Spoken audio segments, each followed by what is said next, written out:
ہم سب کو یہاں پر خوش آمدید بھی کہتا ہوں، ان کو مبارکباد بھی دیتا ہوں. آپ نے ایک اچھی تقریب کا اہتمام کیا ہے. خاص طور پہ حسین نقی صاحب جو ہیں ہمارے سینئر ہیں، وہ خاص طور پہ لاہور سے تشریف لائے ہیں، ان کا بھی بہت بہت شکریہ. ناصر زیدی صاحب جب تقریر کر رہے تھے تو شبلی فراز صاحب کو ذرا جانا تھا، تو جب وہ جا رہے تھے تو وہ فواد چودھری صاحب کے پاس آئے اور انہوں نے کہا کہ اب باقی جو باتیں ہیں اس کا جواب آپ نے دینا ہے، میں جا رہا ہوں. تو فواد چودھری صاحب جو ہیں وہ ان کی موجودگی جو ہے یہاں پر اس لیے بڑی اہم ہے کہ فواد چودھری صاحب ریزن اور لاجک کا دامن ہاتھ سے نہیں چھوڑتے. تو امید ہے کہ جو باتیں یہاں پہ ہو رہی ہیں ان کو وہ حقیقت پسندانہ نقطہ نظر سے جانچیں گے بھی اور اس پہ غور بھی کریں گے اور بات آگے بھی پہنچائیں گے، کیونکہ ہمارا مقصد یہ ہے کہ ہماری آواز جو ہے وہ ایوان اقتدار تک پہنچے. ناصر زیدی صاحب نے جو گفتگو کی ہے اس میں انہوں نے ذکر کیا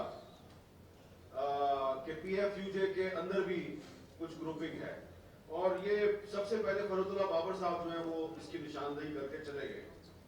تو میں سمجھتا ہوں کہ پاکستان میں وہ تمام ادارے، وہ تمام تنظیمیں، وہ تمام مکاتب فکر جو جمہوریت کے لیے، آزادی اظہار کے لیے جدوجہد کرتے ہیں، قانون کی بالادستی کے لیے جدوجہد کرتے ہیں، ان کو اس قسم کی گروپ بندی کا سامنا کرنا پڑتا ہے. یہاں پر ہمارے صحافیوں کے ساتھ ساتھ وکلا برادری کے لوگ بھی ہیں، سول سوسائٹی کے لوگ بھی ہیں، پولیٹیکل پارٹیز کے لوگ بھی ہیں.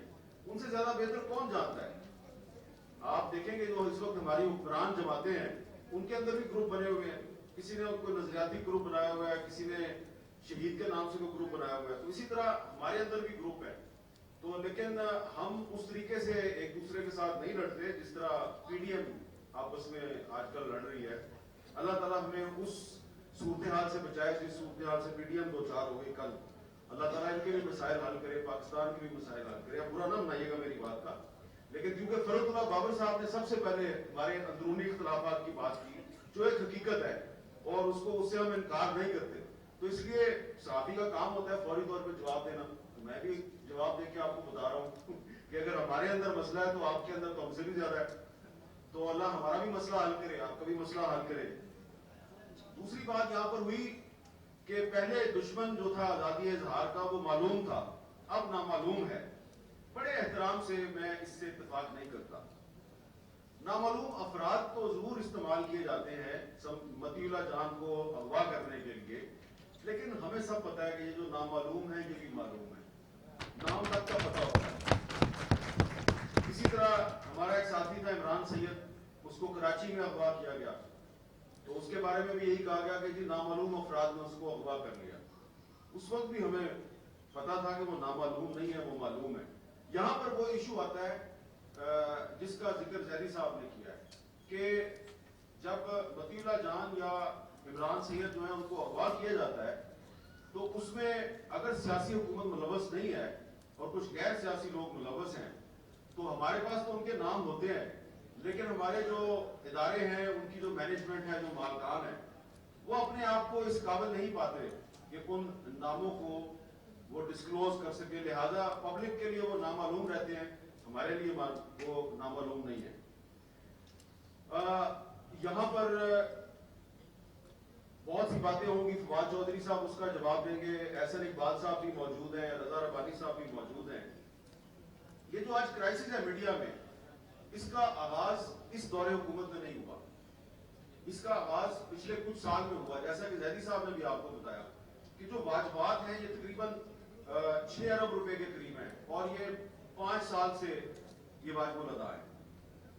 آپ کو یاد ہوگا کہ 2017 میں جب مسلم لیگ نون کی حکومت تھی تو اس وقت بھی ایک ایگزیکٹو آرڈر کے ذریعے کچھ ٹی وی چینلز جو ہیں ان کو جب بند کیا گیا تو ہم نے سکوت میڈیا کیمپ کے ذریعے احتجاج کیا تھا. وہ صورتحال جو ہے نا وہ ابھی تک برقرار ہے. وہ سکوت اس وقت جو شروع ہوا تھا وہ قسطوں میں ابھی تک چلتا آ رہا ہے. تو یہ جو میڈیا کی قسطوں میں موت واقعہ کرنے کی کوشش ہو رہی ہے، اس کے لیے ہم سب کو متحد ہونا ہے اور اس کے لیے ہمیں ایک پولیٹیکل کنسنسس پیدا کر رہے ہیں کہ جن کو ہم سمجھتے ہیں کہ وہ اس کے ذمہ دار ہیں ان سے بھی جا کے بات کریں.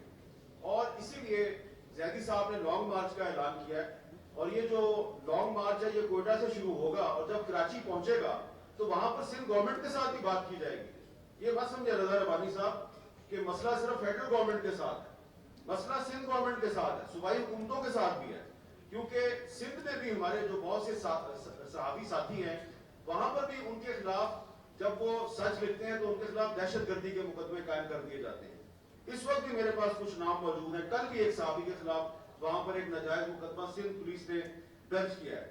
تو یہ جو لانگ مارچ ہوگا اس کا ٹارگٹ جو ہے وہ کوئی ایک حکومت یا ایک پارٹی نہیں ہے, وہ سب لوگ ہیں, وہ تمام قوتیں جو میڈیا کی آزادی سے خوش نہیں ہے یا جو سمجھتی ہے کہ یہ میڈیا کی آزادی پاکستان کے نیشنل انٹرسٹ میں نہیں ہے, ان کو ہم نے بتایا کہ بھئی یہ نیشنل انٹرسٹ کوئی چیز نہیں ہے, اصل چیز پاکستان کا پبلک انٹرسٹ ہے.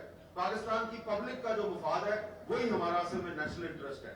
اور public interest is supreme, national interest آپ کے لیے سپریم ہوگا, ہمارے لیے نہیں ہے, کیونکہ ہم کانسٹیٹیوشن آف پاکستان جو ہے 1973 کا آئین اس کو سامنے رکھتے ہوئے ہمارے لیے سپریم پبلک ہے, کیونکہ نیشن بنتی ہے پبلک سے.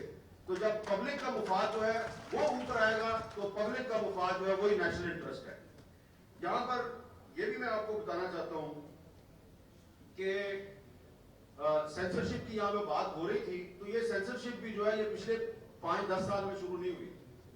مظہر عباس صاحب نے انہوں نے ذکر کیا کہ جو آرٹیکل 19 ہے یہ 1956 میں جب پہلا ہمارا کانسٹیٹیوشن انٹروڈیوس کیا گیا تھا تو اس میں یہ آرٹیکل 19 شامل کیا گیا تھا اور پی ایف یو جے کا مطالبہ تھا. لیکن یہ جو آرٹیکل 19 ہے جو آج بھی موجود ہے 1973 کے آئین میں بھی موجود ہے, اس کو اگر آپ غور سے پڑھیں, میں اس کو پڑھنا نہیں چاہتا, کئی دفعہ پڑھ چکا ہوں, آپ اس کو ذرا غور سے پڑھ لیں.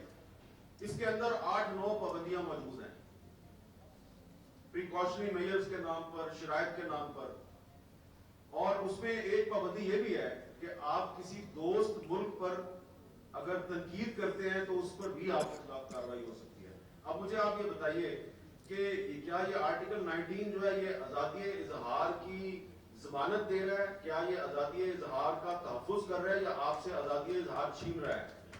میرا خیال ہے کہ دوست ملک پر جب تنقید کی بات ہوتی ہے تو انڈیا کے ساتھ ابھی بھی پاکستان کے ڈپلومیٹک ریلیشنز ہیں.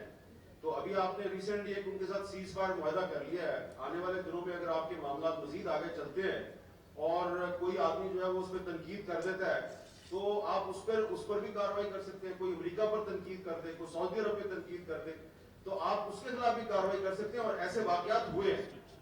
تو اس لیے پولیٹیکل پارٹی سے یہ گزارش ہے, حکومت اور اپوزیشن دونوں کی جو پولیٹیکل پارٹیز ہیں, کہ جب آپ الیکٹورل ریفارمز پر ایک دوسرے کے ساتھ بات چیت کا انیشیٹو لیتے ہیں, بڑی اچھی بات ہے, آپ کو بات چیت ضرور کرنی چاہیے, تو ذرا کبھی اس میں آرٹیکل 19 جو ہے اس پر بھی غور کریں کہ آرٹیکل 19 میں جو آزادی اظہار پر قدغنیں لگی ہوئی ہیں 8-9, کم از کم ان میں سے 3-4 قدغنیں تو ختم کریں, تاکہ واقعی آپ انٹرنیشنل فورمز پر فخر کے ساتھ سینہ تان کر یہ کہیں کہ یہ جو پاکستان کے آئین میں جو آرٹیکل 19 ہے یہ واقعی آزادی اظہار کا تحفظ فراہم کرتا ہے. تو یہ بڑا ضروری ہے, اس کے لیے ایک ہمیں لمبی اسٹرگل کرنی پڑے گی, اور اسی لیے ناصر زیدی صاحب نے ایک لانگ مارچ کی بات کی, اور میں یہی کہوں گا فواد چودھری صاحب سے کہ جو باتیں یہاں پہ ہو رہی ہیں ذرا ان کا آبجیکٹو انالیسس کریں اور بات کو آگے ضرور پہنچائیں. اور چلتے چلتے صرف یہی کہوں گا کہ آزادی تو ہے لیکن وہ آزادی محاصرے میں ہے. وہ محاصرہ وہی ہے جو احمد فراز صاحب والا محاصرہ ہے.